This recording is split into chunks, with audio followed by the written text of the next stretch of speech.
Waheguru Ji Ka Khalsa, Waheguru Ji Ki Fateh. So we're continuing on Pauri 26, and in the last half of it we looked at this idea of amul, this invaluable, priceless trade of naam, and the enlightened beings who were trading in that naam, and their dealings with the world, and the very way in which they interacted with the world was this priceless exchange. Once you know the naam, then naam becomes a thing that you share with the world. So Guru goes on to say that this priceless thing is amullo amul, the most invaluable of all priceless things. Amullo amul, invaluable amongst the priceless, akhya na jaye, cannot be spoken of and cannot be described. So, what can we say about the thing that is the most divine, the most priceless, the most precious, the thing that is so close and yet everywhere? How do we begin to talk about something, and how do we even talk about the ones who are experiencing that divine thing? What description is going to be accurate? What words are going to be enough? Who has ever said enough? Something to be aware of is that Guruji has reiterated this point so many times now, that the divine cannot be spoken of, that the divine cannot be written down, cannot be explained.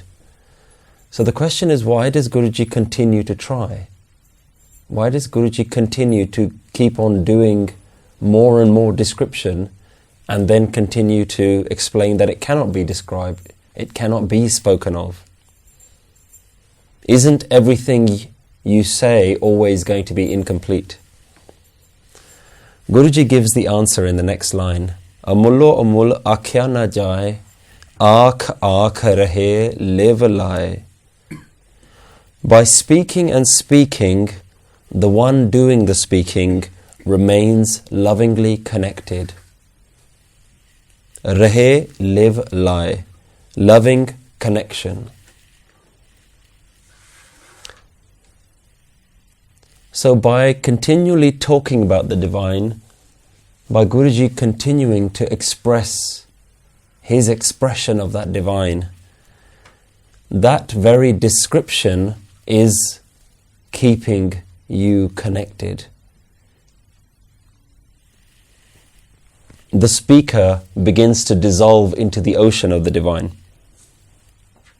So even though praise is always going to be incomplete, even though everything you say is always inaccurate, it's always only half of what can be explained. Everything that you say is probably going to be missed by the people listening anyway. But Guruji isn't always singing the praise for other people to listen to. Guruji is singing the praise because that allows the speaker to go into that divine experience. It is the way you remain connected with your beloved. So by describing, the description alone takes the speaker on a journey. The speaker gets lost and enters into a meditation. So we can call this a describing meditation. When we think about meditation, we always think of only one type of meditation, that is to sit down and to keep silencing the mind. But the Guru has given us lots of different techniques, and the Guru's technique is one of speaking, one of singing, one of praise and joy and celebrating. And here Guruji is using this describing meditation. And this is actually something we can all relate to. When you're away from your loved one, when you've been separated from your beloved, then at that time, simply uttering their name and what you love about them brings that feeling of that love back to you. That connection that you have with your loved one comes back simply when you talk about them, when you describe them. So even though they may be far away, the joy that you feel being in their presence starts to come back just by talking about them, just by reciting their name. So just by describing, we can start to feel that closeness, and that's something that we can all understand and something that we can all relate to.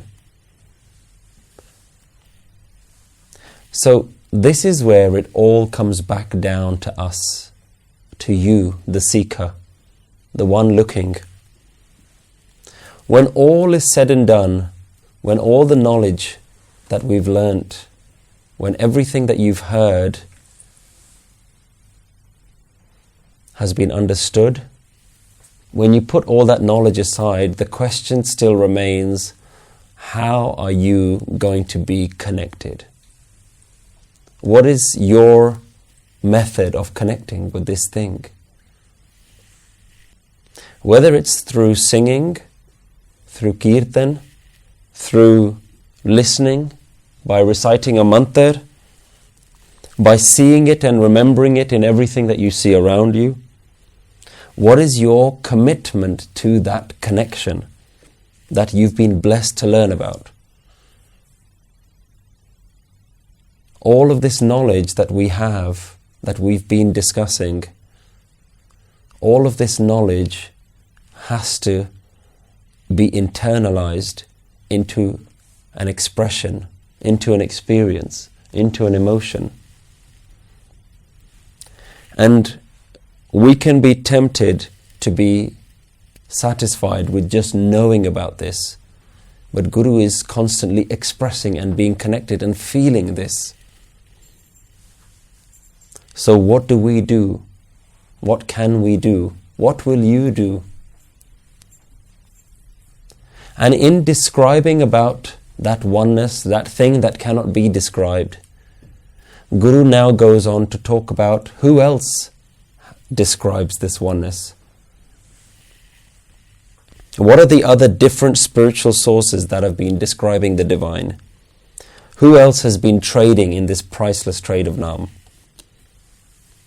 Guru goes on to say, Akhe Ved Paat Puran, Akhe Pade Karhe Vakhyan. So the Ved part, the descriptions, the prayers within the Vedas, the 4 Vedic scriptures, they are also describing this divine. And the Puran, the 18 Puranas, they are also speaking of this oneness. Akhe Ved Paat Puran, Akhe Pade Karhe Vakhyan. And so are the ones who are reading these Veds and these Purans. They are also in praise of the divine. The ones who read the part, the ones who read the scriptures and contemplate on them and describe them and discuss them, Vakhyan, the ones who preach them, speak those who read and narrate. They are also ultimately only speaking about the divine. So the ancient Indian scriptures have always described this oneness as priceless. And the ones who read them, the ones who explain them, they are also describing this oneness that is priceless.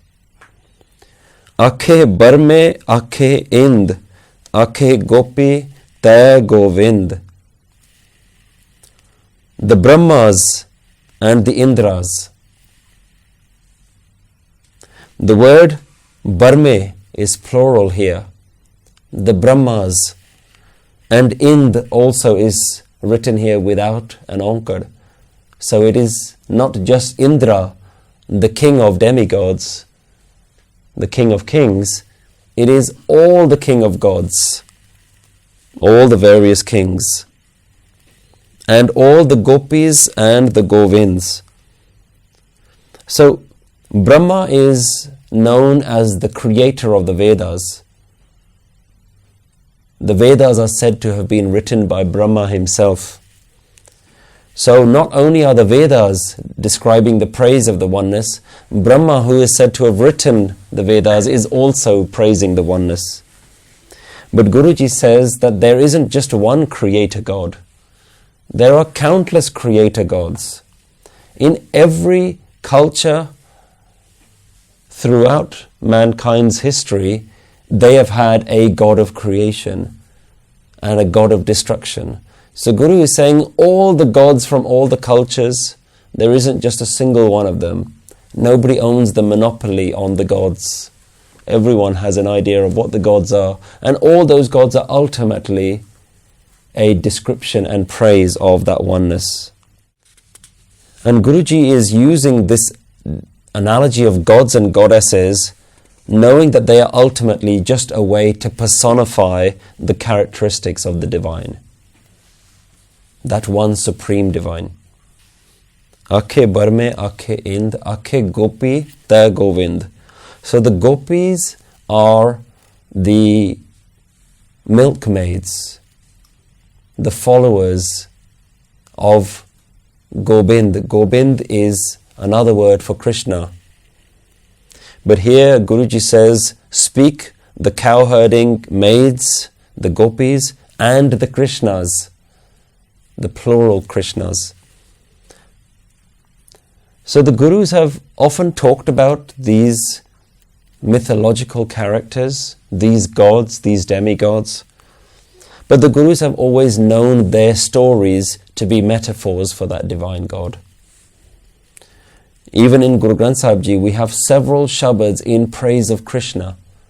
In particular, Bhagat Namdev Ji's Bani. But even Bhagat Namdev Ji has always understood that there isn't a single God that is being chosen who is to be seen superior to other gods. Guruji praises the Bani that is singing the songs of Krishna, knowing that it is the songs of the divine. So Krishna is seen as a manifestation of the divine. The divine comes down and plays the role of Krishna. The divine comes down and plays the role of Ram. So singing the praises of them within Gurbani is not to see them as separate individual beings, but just manifestations of that divine. A particular example of this shabad from Namdev Ji is singing all the praises of Krishna, but the main line says, Tan tan o Ram ben baje, madhur madhur dhun anhad gaje. So great is the Ram who plays the flute. And then he talks about Tan Tan Banakand Bindrabana, the forest in which Jai Khele Siri Narayana, where Krishna played as a child. That forest is great.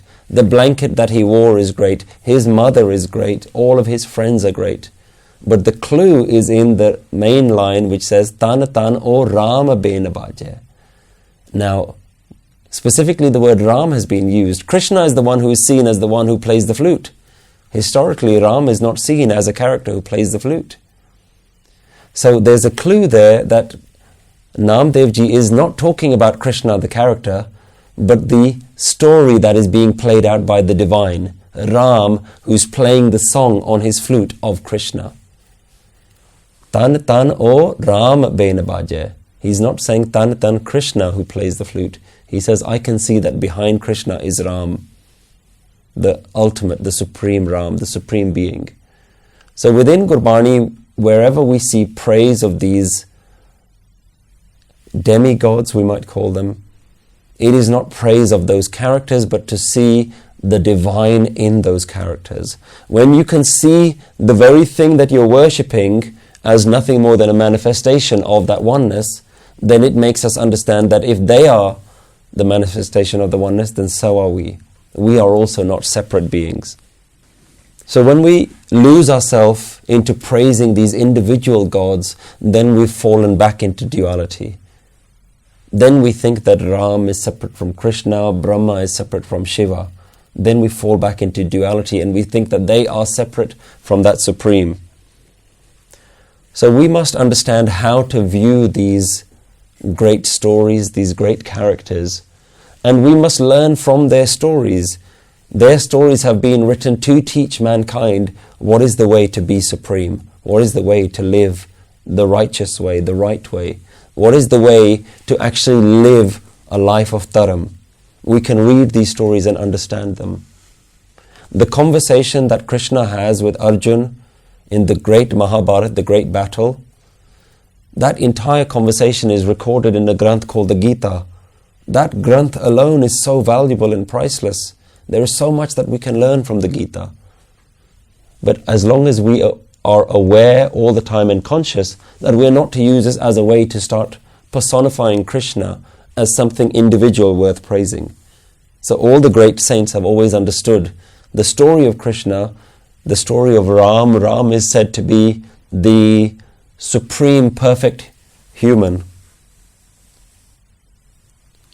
So we have to understand why are these perfect human beings, because the way that they lived their lives, the stories that are being told about them are examples for us.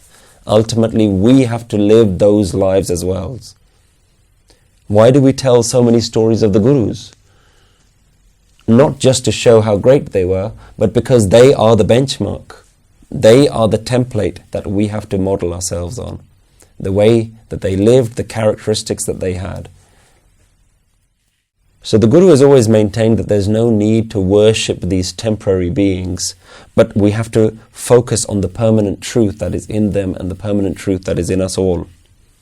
Akhe Barme, Akhe Ind, Akhe Gopi Ta Govind. That's why Guruji is not talking about Krishna here, but all the Krishnas who have ever lived, all the Brahmas who have ever lived.